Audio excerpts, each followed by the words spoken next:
بسم اللہ الرحمن الرحیم۔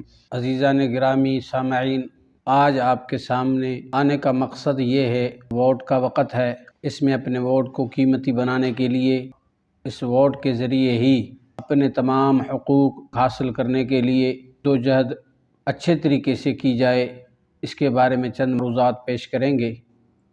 سب سے پہلی بات یہ ہے، ہمارا ملک پاکستان جمہوریہ اسلامی ملک کے نظام کو ہمارے ہی کچھ مذہبی لوگ کفر تک کہتے ہیں۔ جب جمہوریت واقعتاً کفر ثابت ہوا تو پھر ووٹ لینا دینا یہ سب کفریہ کام ہوں گے۔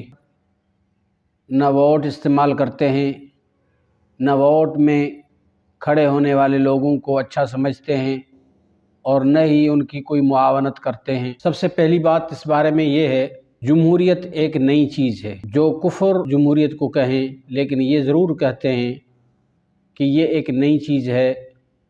نبی پاک صلی اللہ علیہ وسلم کے زمانے میں یہ تھا ہی نہیں۔ جب یہ نئی چیز ہے تو پھر اس نظام کو صحیح ثابت کرنے کے لیے یا غلط ثابت کرنے کے لیے قیاس سے تعاون لیا جائے گا۔ جب ہے ہی نئی چیز تو نبی پاک صلی اللہ علیہ وسلم کا کوئی فرمان خاص جمہوریت کے بارے میں یا قرآن پاک کی کوئی آیت جمہوریت کے بارے میں نہیں ہوگی۔ باقی جمہوریت کو صحیح یا غلط ثابت کیا جائے گا قرآن پاک کی آیات سے یا نبی پاک صلی اللہ علیہ وسلم کے فرمودات سے، وہ عذر قیاس ہوگا۔ اور قیاس کی کیا حیثیت ہے جو کسی چیز کو قیاس کی وجہ سے کفر ثابت کیا جائے؟ اتنا زیادہ پاور قیاس کا نہیں ہوتا۔ بہت سارے لوگ قرآن پاک کی آیات جمہوریت کے بارے میں پڑھتے ہیں، عذر قیاس ہے، کرتے قیاس ہیں، لیکن بتاتے یہ ہیں کہ یہ نص کے خلاف ہے۔ حالانکہ نص کا معنی کیا ہوتا ہے؟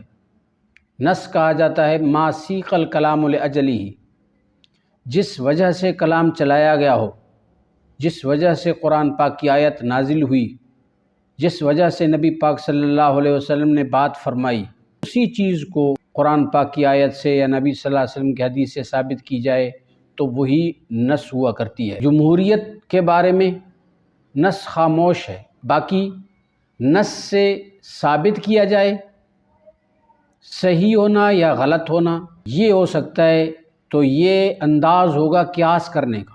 نص بالکل خاموش ہے۔ باقی یہ بات بھی وضاحت کے ساتھ بتا دینا چاہتا ہوں کہ میں نہیں کہتا کہ جمہوریت عین اسلام ہے، یہ بھی نہیں کہتا کہ جمہوریت کفر ہے اور بالکل اسلام کے خلاف ہے۔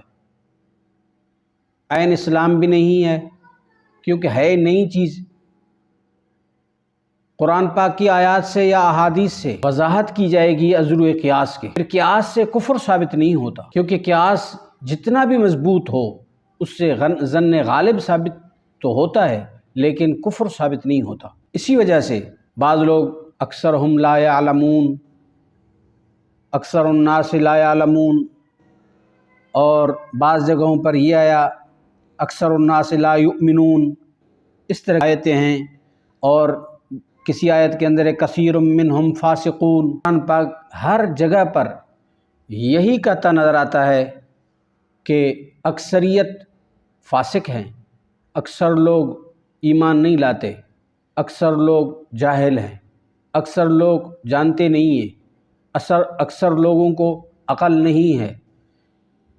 اور جمہوریت کے اندر اکثریت کے رائے کو اختیار کیا جاتا ہے، تو یہ قرآن پاک کے عین تضاد ہے۔ اس وجہ سے جمہوریت کفر ہے۔ میں انہیں گزارش کرنا چاہتا ہوں کہ جہاں کہیں قرآن پاک کے اندر اس طرح کی آیتیں ہیں وہ کفار کے بارے میں آئی ہیں، کثیر منہم فاسقون، ان میں سے بہت سارے فاسق ہیں، ان میں سے وہ کون ہیں؟ وہ کفار ہیں۔ اللہ تبارک و تعالیٰ نے فرمایا کہ اکثر کفار فاسق ہیں، بعض کفاروں کو اللہ تبارک و تعالیٰ نے ہدایت دی، وہ فسق و فجور سے وہ نکل کر مومن بن گئے۔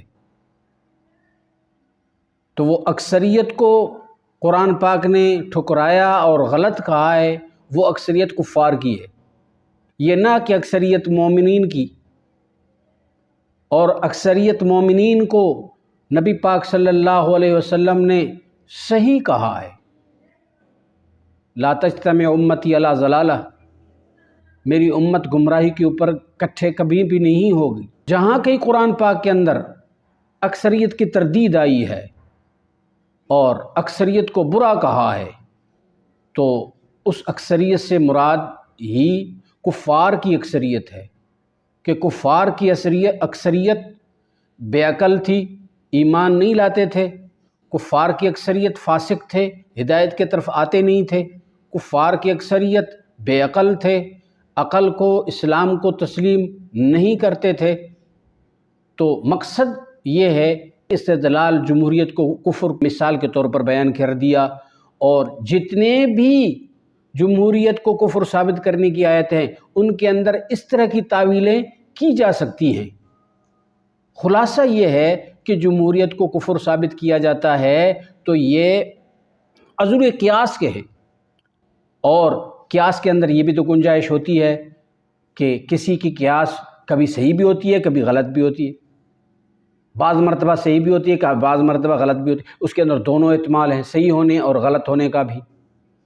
اس وجہ سے جس کے اندر صحیح ہونے کا احتمال ہو، غلط ہونے کا احتمال ہو، اس سے کفر ثابت کیا جائے، یہ تو ایک زبردستی ہے، قیاس سے کفر ثابت نہیں ہوتا۔